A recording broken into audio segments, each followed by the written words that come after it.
idara ranmi shenjo Wednesday mo tún fẹ́ jíṣẹ́ yẹn leni gbogbo ọlá tó bá gbà láyé yìí ihun kíhun tó bá jẹ́ nta tó bá ń bọ̀ nulẹ̀ wàá sọ̀rọ̀ ẹ̀ di korofo o ní ọlá kan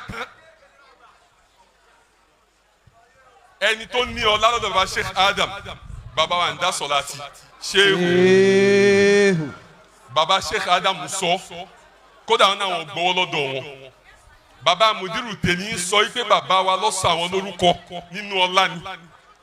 baba Abdullahi Sọláàtì ọlọ́ba kẹwọn. Amina. A single message for a global community, connecting the Yoruba heart to the soul of Islam. Àdánwò tí baba Sheikh Adam sunkún ẹ̀ lára àwọn àkọ́kọ́ nínú ìdára láwọn tó wà lára wọn jọ náà wípé àwọn baba ló ń jẹ́ mọ́rí àwọn àfa mọ́ríkàzì ìjọ náà ń jẹ́ kazi kí ni túmọ̀ ẹ̀ ọ̀pọ̀lọpọ̀ wọn misrepresentation ló ń gbé fáwọn èèyàn bàbá fà wọ́n mọ́ra tó bá dọ́dọ̀ àwọn èèyàn ara wọn ni ó máa jíṣẹ́ ara wọn wọn ní jíṣẹ́ bàbá Sheikh Adam ló fa ọ̀pọ̀lọpọ̀ ńgbà tí bàbá lọ tán lọ́n ṣe kọ́kọ́ tẹ̀ láwọn tó kú òǹbí lọ tó rò pé Sheikh Adam làwọn tẹ̀lé ọlọ́run wá kó àdánwò yẹn kúrò fún baba Mudeer Markaz ní dára lẹ́nu Mudiru ló ń jẹ́ Markaz alhamdulillah taba ní al-Markaz fahuwa sheikhuhu wa huwa fadilatul Mudeer lagir láàrin wa lẹ́nu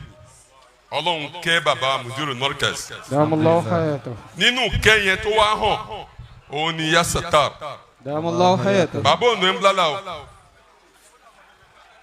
wàláhi lazim baba ònà ń blala rárá baba òkè ọmọ wọn ń blala alhamdulillah baba fọwọ́ gbá ẹ́ńjì ni jókòó dáadáa Allah torí orí inú ilé ló wà orí ìtẹ́ baba ló wà ó sì kó ń bẹ́ẹ̀ ó sì ní kó ń bẹ́ẹ̀ aminu dáwà kódà yóò di tilẹ̀ Yorùbá isnillah inú Markaz láti ń sọ yìí ẹ má jẹ́ kí nǹkan kan yà yín lẹ́nu ìdára ranmi shenjo Wednesday mo tún fẹ́ jíṣẹ́ yẹn lẹ́nu gbogbo ọlá tó bá gbà láyé yìí ihun kíhun tó bá jẹ́ nta tó bá ń bọ̀ nulẹ̀ wàá sọ̀rọ̀ ẹ̀ di korofo o ní ọlá kan ẹni tó ní ọlá lọ́dọ̀ bá Sheikh Adam baba wa ń dá sọ̀láàtì Sheikh baba Sheikh Adam sọ kódà wọn náà wọn gbọ́wọ́ lọ́dọ̀ wọn baba Mudiru tèmi sọ pé baba wa ló sọ àwọn lórúkọ nínú ọlá ni baba Abdullahi Sọláàtì ọlọ́ba kẹwọn. Amina. ẹ̀kọ́ tó kọ́ àwọn ọmọ wọn ó hàn lára Nọkíbùlà Ashraf. baba Abdullahi Sọláàtì wà láyé ni mo gbọ́rọ̀ yìí wàláhi làzim wàláhi làzim wàláhi làzim wọ́n ti baba Mudiru èní baba alágége tèmi Sheikh Markaz tèmi tó bá pe baba wa Abdullahi Sọláàtì tó bá wà lórí ìjókòó wọn ó dìde wọn kúnlẹ̀ wọn kúnlẹ̀ gba kọ́ọ̀lù wọn ò fẹnu kọ́ àwọn ọmọ wọn wípé bàbá àwọn ní Sheikh Mudeer wọn ò máa ròyìn Mudiru fún wọn òun ló wà lára Nọkíbùlà Ashraf lẹ́nu tàbá wa rẹ nìkan nínú àfa tó mú nǹkan láyé yìí tọmọ ẹjọ kò ń bì kan tó ń fèsì fún Mudiru ọmọ àlè Markaz ni bàbá ẹ èmi mo sọ niyabatan an asatisatul Markaz baba Mudiru sọ̀rọ̀ ó wá ní onímọ̀ ó wá jọ bàbá ẹ̀ kéwú láyé yìí ó ṣàfà láyé yìí ó wá dúró bí kò ń fèsì fún Mudiru bàbá ẹ̀ wá bá ìwọ kọ́ lọ́mọ àlè bàbá ẹ̀ lọ́mọ àlè tàbá ọmọ Markaz kan tó kéwú láyé yìí tó gba ṣahada Sheikh Markaz ṣahada Markaz tó fi ń jẹ́ èèyàn tí Mudiru wá sọ̀rọ̀ tó lóun tún Mudiru ṣe tí bọ̀dá rẹ̀ ò bá tún ṣe òun kọ́ lọ́mọ àlè bọ̀dá rẹ̀ lọ́mọ àlè. ana kólu gbogbo ẹ̀yin ọmọ àtẹwọ búlù wọ́n ní mi olórí ẹrú alhamdulillah olórí ẹrú ni mí a jẹ́ kí gbogbo asátúsátú Markaz ẹrú ni wá torí pé ńgbà mo fẹ́ jíṣẹ́ mo ní mò ń sọ̀rọ̀ yìí niyabatan an asatizatul markaz àwọn ọmọ àlè tọmọ àlè tọ́ Mudiru lẹ́yìn sọ̀rọ̀ sí ẹ wọ markaz wá ẹ lùlù wọlé wọ́n ń kírun lọ́wọ́ jamia ni bí ó ti kúrò ní pé sanawi wọ́n wà ní kílásì wọ́n ń gba ẹ̀kọ́ lọ́wọ́ nínú jamia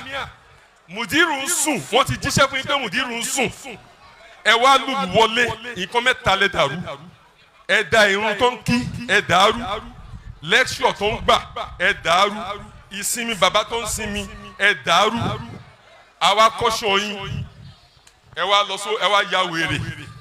ẹ̀yin kọ́ ni wèrè ẹni tó tọ́ yín mo tẹ̀ ti sọ fún wọn rí 2013 mo sọ fún kan ní kan náà àwọn afáyín tá àfáyín bá wọnú ọgbà wá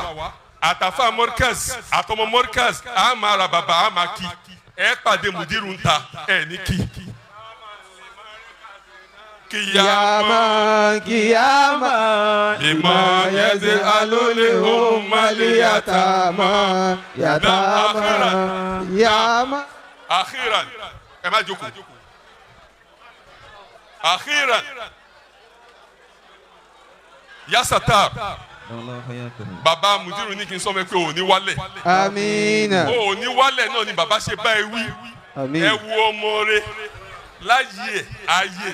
ààyè tọ́lọ́hún ṣe fún un ló pé òde. Mudiru wa rán mọ ọ̀ràn àfa Markaz lọ kọ́ lọ bá wí